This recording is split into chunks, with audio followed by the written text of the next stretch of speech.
Fly or drive into New England, and a must stop is the New England Air Museum. It's in north central Connecticut on the Bradley International Airport. That's KBDL on the New York charts. And walk the multiple hangars of beautifully restored airplanes in this museum, and you'll only get half the story.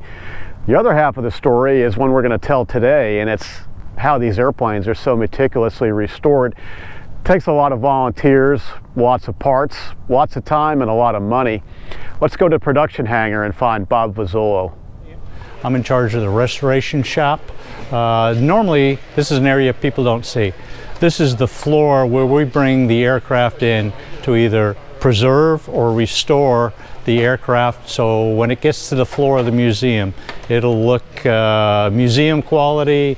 People will see the item as it should be seen rather than just bits and pieces or hardcore. I am the guy that runs the shop, but I don't do much more than paperwork. The real heroes of this area are the volunteers themselves. About 3 days a week, we'll have volunteers come in and do the actual nuts and bolts repair, restoration, painting of the aircraft. 2 days a week, it's heavily done. So all told, you'll see between 35 and 40 people on a Tuesday. You'll see about 25, 30 on a Thursday, and on Saturday there'll be a small crew that works within. I want to show you right now, as I said, we're in a hangar that's in back of the main 3 hangars of the New England Air Museum. It looks kind of empty now, but generally we have 2 to 3 aircraft back here in various stages of restoration or preservation. We are preparing right now to bring our second aircraft, the Tracer, which is a Navy aircraft that does an AWACS kind of surveillance role, into the aircraft hangar, so it can be sheet metal work done, all the small bits and pieces before it's ready for paint. As we look around here at the floor, I'd like to point out we have separate areas that do different things. In the corner is a small welding shop. Our welder will do everything from prepare parts for the aircraft themselves to prepare support equipment like stands for the tires and wheels and aircraft to go on. As we come from the welding shop, we have a great experienced welder. He used to work Pratt & Whitney. We move from the welding shop, and right next door to it is our engine shop. Right now you're seeing 3 engines in various states of repair. The first one is an Allison, which originally flew on Mustangs, P-39s aircraft in World War II.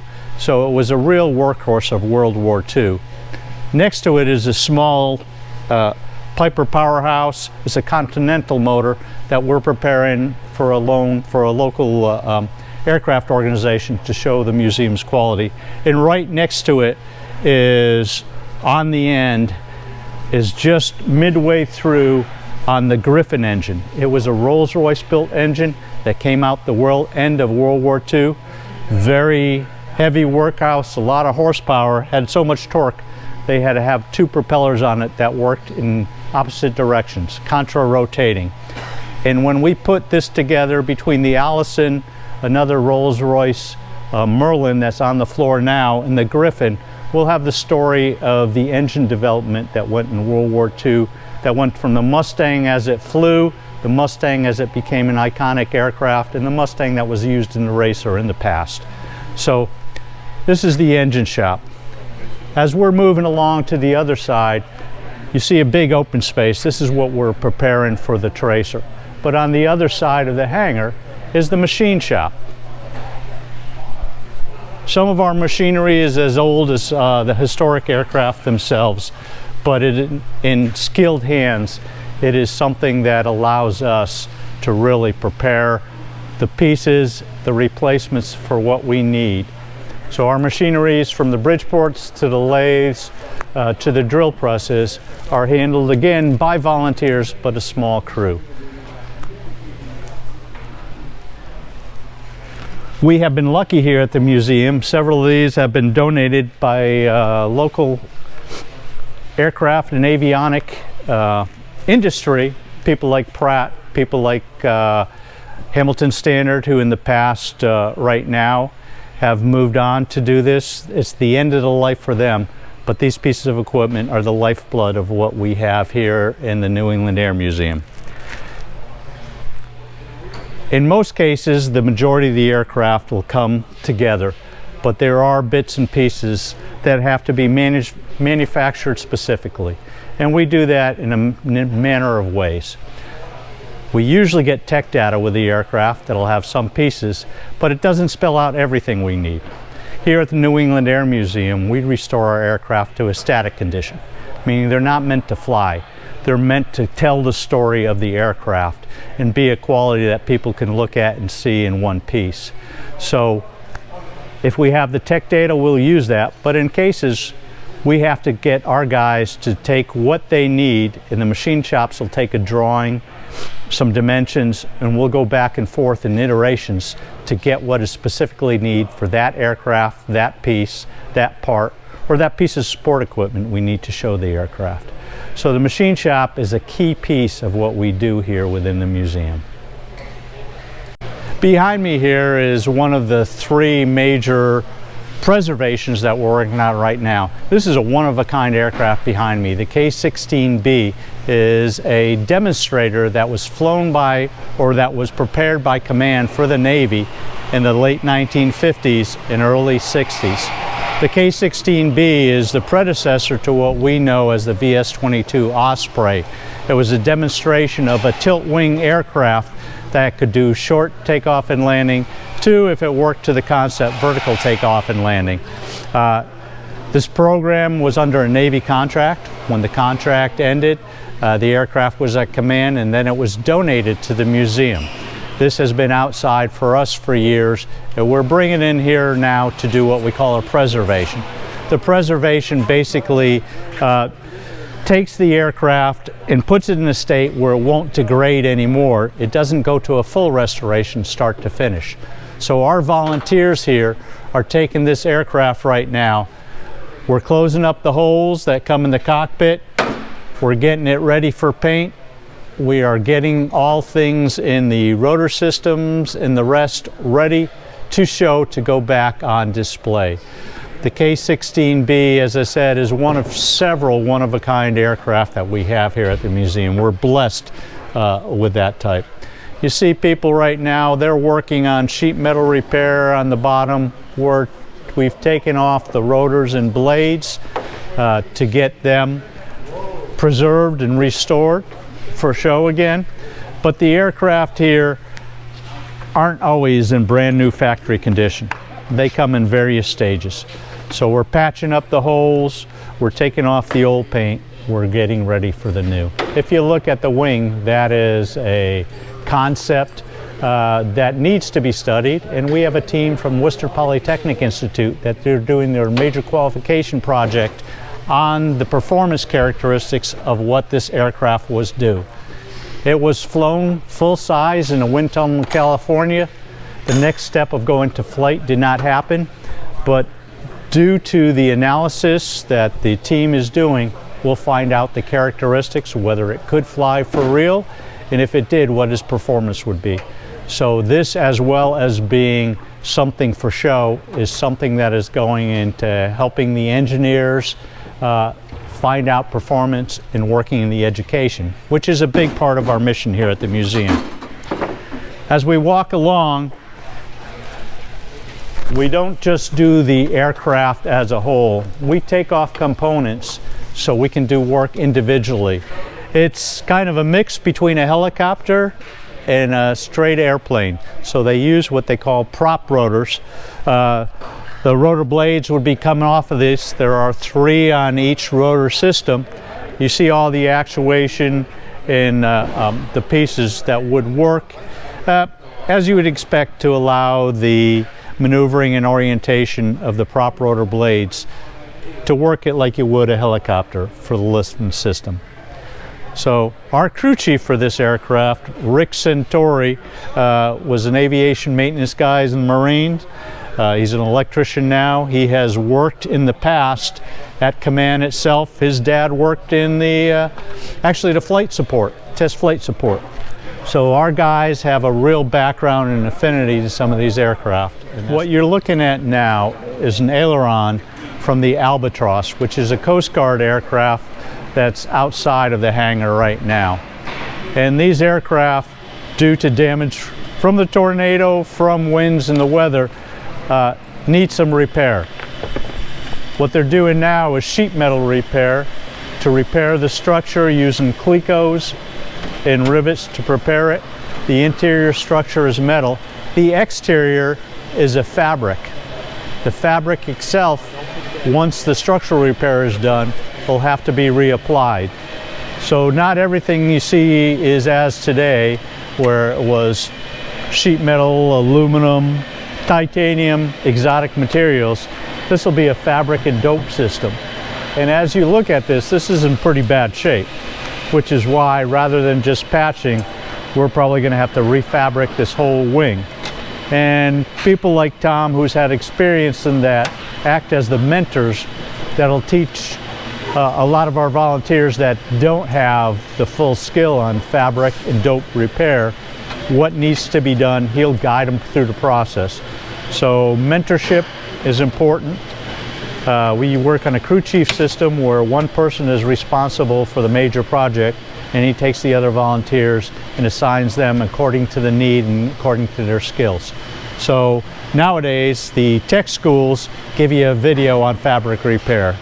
Our guys have to actually get their hands dirty, go in and do actual fabric repair. So there's some skills here that are passed down through the generations that some of the guys here that are volunteers have done it before, now become the experts that can be passed on to the tech schools. Hi, my name is Carl Cruff, and I'd like to talk to you about a restoration project I've worked on for the last 9 years. I retired from Pratt & Whitney Aircraft in 2013 and joined the museum as a docent volunteer, and then some of my buddies from Pratt & Whitney said, hey, come and join the restoration team for the DC-3. Behind you, you'll see the New England Air Museum's DC-3, built in 1942, was always a DC-3, was borrowed by the US government for 3 years, was returned and became an Eastern Airlines property until 1952. We decided that we wanted to return our DC-3, which was painted multicolored beige from the 5th owner. We wanted to return it to those glory years of the great Silverliner fleet in 1952. When he joined the museum, we had just gotten some funding from a very well-known philanthropic organization in West Hartford, and we were able to chemically strip the outside of the paint, outside of the airplane, and for the next 3.5 years, myself and 6 other of the guys hand polished it. You know, it's not the type of project you would ever start if you knew it was going to take 3.5 years, but you do the first square foot and it looks so doggone good that you say, let's do another square foot. And then 3.5 years later, it's finished. We brought back the beautiful aluminum, modern looking appearance for the DC-3. We also had the philanthropic organization contribute to hand painting the livery colors. We didn't want to have plastic appliques. We wanted to have hand painted Eagle logos from Eastern Airlines, and the aircraft really looks wonderful. Then we decided, against all odds, because we were metalworking guys, to begin to restore the interior, working with fabrics and carpets and things that we didn't have that much experience with, but that turned out to be actually the most fun part of the project. When the aircraft first flew into Bradley, 1992, which is when the museum purchased it, it had 28 seats. The seats were not very new looking, they were cramped, and so we decided to return the aircraft to the condition it would have seen right out of the Douglas plant in 1942, which would have been 21 seats. So we had to split 7 double seats and custom make these single seats, but we're very pleased at the effort because now we have school groups and private events being able to sit in our DC-3 and enjoy the great silver fleet. The Brunelli was built ended its life as a prototype. It came here to the museum after a hard landing in a field in Maryland, stayed there for years, and it was donated. Actually, it was sold for the price of $1 to the museum in a state from being outside for years of abuse. This is a 7.5-year restoration project done by the volunteers here at the museum to put it back together as it was in the glory days when it was flying around the country. This is comparable to the end of the time of the DC-3 across, but there's great differences between the two. This is a lifting body as opposed to a normal airliner, in which 30 to 40% of the lift of this aircraft came from the fuselage, the body you see, which is wing-shaped. It was very degraded. This took a lot of sheet metal and structural repair to the body because it had a hard landing from where it is. Trucked in place from Maryland to us here at the New England Air Museum. And from start to finish, the crew chief on this, Harry, had a great team of people that have finished it inside and out. All right, we're going to walk into now the storage hangar. It's across from the restoration hangar. In this hangar we have mainly aircraft that have already been restored but are not on permanent display in the museum. We rotate aircraft in and out. So in here are some wonderful aircraft that you may not see at the moment but will be shown later on. And if we get a new hangar, probably many right away. So come on in. What you see now, it's packed a little tighter than you'd see if you get a chance to come in the summer. We're in the winter pack mode where we take the aircraft, as many as possible, from outside and put them inside. The A4 Skyhawk was flown off carriers. A4 is also the type of aircraft that Senator John McCain was flying when he was in the Vietnam War. So the A4 was in service. That's been replaced by the F-18. In addition, as you look around at bits and pieces of other aircraft, the float from the VS-44, which is in the museum, and the large white wing you see behind there is the second wing of the Brunelli. We didn't put it on so we could get other aircraft in the civilian hangar of the museum. And as you pan around, besides just our equipment, there's an old engine there. The Union engine is actually over 100 years old. And we use that engine as a runner. On some special events, some of our volunteers will still start up the engine and run it for a while so you can hear the nice sputtering and sound of an engine from 1918. So again, over 100 years ago, and volunteers still keep it up and running. Another highly popular aircraft here is the F-14, which is another Navy aircraft, flew off of carriers. As an air superiority fighter, but right behind it is something that maybe people recognize in the yellow. In the yellow, as you pan around, is the JB-2 Loon. That was used as a target and as a drone by the U.S. Air Force, but it was made by captured parts and actually from the design from World War II that the Germans used. It was called a buzz bomb because of the sound of its engine on the back. Behind it is the F-4, which was flown by the U.S. Air Force and many Allied services, well known in the Vietnam service, has been repainted to Vietnam colors by a team of highly experienced volunteers here at the New England Air Museum from the colors it came in. There's a red star on the side if that was in the shot. As a result, this had a MiG kill during its service during the Vietnam War. So several of our aircraft are actual veterans of different wars. So this is the engine that flew with an observation balloon during World War I by the French.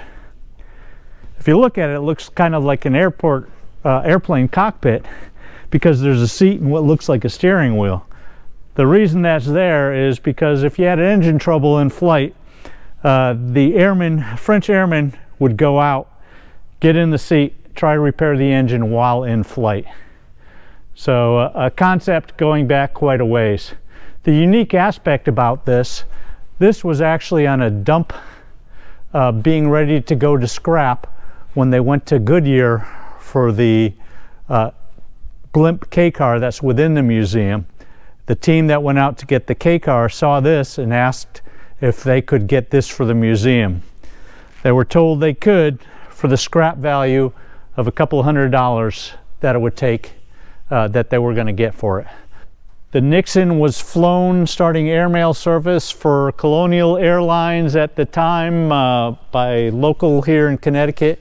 They went on in the future of the airlines to sell us mail routes, and that they became some of the commercial routes that you hear in the future were passed on by folks like American or Eastern. So we have the Bell 47 and the Hiller that both flew in the 1950s. The Bell 47 in front of you is probably best known from the TV show MASH. It flew and was used for medical evacuation for troops during the Korean War. All right, these two aircraft currently in storage have been on the floor several times in the past. These are Korean War vintage aircraft. Behind me is a Soviet designed, Chinese built, and Korean War vintage MiG-15 fighter aircraft. So the MiG-15 flew during the Korean War, and to the back we also have an F-86 Sabre, and the MiG-15 and F-86 flew on opposite sides during the war. The F-86 was the highly capable aircraft that the American and Allied services flew. These two jet aircraft, these two types of jet aircraft were the first jet-on-jet dogfight and kill during wartime period. What we're looking at now behind me is a TV-2. This is a 1950s vintage trainer. If you're an Air Force guy, it's a T-33. The Navy designation was a TV-2. It's a two-seat trainer that was based on the F-80 Shooting Star. This was also an outside aircraft, and after decades outside, it had degradation on the wing, and in fact, unfortunately, it had everything from a bush growing out of parts of the wing. It was in pretty bad shape. Although we clean them every couple of years, it still takes a toll on the outside. This was preserved, closed up, repainted, and this was rolled out into our outside display yard just this January. So this is one of our newest preservation efforts. Again, the volunteers put this all together. This doesn't come from the factory. This comes from the hard work of dedicated volunteers doing everything from sand down what's on the surface to patching sheet metal repair to putting intake covers in. Right in front of us, nose on, is the F-89 Scorpion that we got from the Maine National Guard. So as many of the aircraft here in the museum, this was flown right here in New England. The F-89 was acquired prior to the days where everything was owned by the military. It was passed on to us, but the more modern aircraft will still be owned by the military services, and we asked permission to get them on loan. Once we get them, we ask permission for anything that is done to this. This Scorpion set out for decades. It was almost ready in its restoration process when the B-29 came to the museum. The B-29 is an iconic aircraft that you will see on display. Magnificent aircraft, but it took a lot of work to get in place. To get that work done, the F-89 was put to the side, and I'm afraid it was relegated outside for decades, half done, and it saw a lot of problems. This is our most recent preservation effort. It was completed, rolled into place at the end of this summer of 2023. This is another 1950s vintage aircraft. It was in an interceptor. It was built to intercept the Soviet bombers coming across the Arctic Circle. which is why you see the big wing tanks on it. The engines are set up. This has engines still installed in it. But for our aircraft, the acquisitions come from many areas. For the military aircraft now, as I said, each military service has a museum organization that owns the aircraft, and they will work between the different museums to see who gets what, and they will keep tabs on it to make sure they are being preserved and taken care for. You go into a part that most people don't see. This is the very back, what we call our cold storage area, where a lot of the hardware here is the real rough, ready bits and pieces of things that are here for us to go back and check and to add for the displays we have. We also have some engines and parts of aircraft that aren't ready to be restored yet, or aren't ready for the museum floor. So they're here waiting for the process, part of our collection, but not necessarily on the floor, or won't be on for a while. As we're walking back, you see a DC-3 wing that was acquired, not in use at the moment. Our DC-3 was able to be repaired, refinished by what we have, but this is here for usage in the future. The most important asset of this museum are really its people, the volunteers that do this work, as well as you people that come to see it. We are getting ready now. When the break ends, we'll pull in the tracer here. We need to get back to work. I can't tell you what the next project will be after these that we talked about today, but New England Air Museum has a website, so if you check on the restoration tab, you'll see what our current version is. You may see what comes in the future. The museum has been in place for about 65 years now. More to come. We're restoring aircraft, we're acquiring aircraft. What we need is a little more space to put them all out so they're not in storage, so they're on the floor. And we're thankful to have great volunteers here at the museum that preserve, restore, and are a part of the story of all that goes into aviation. And hope to see some of you in the future.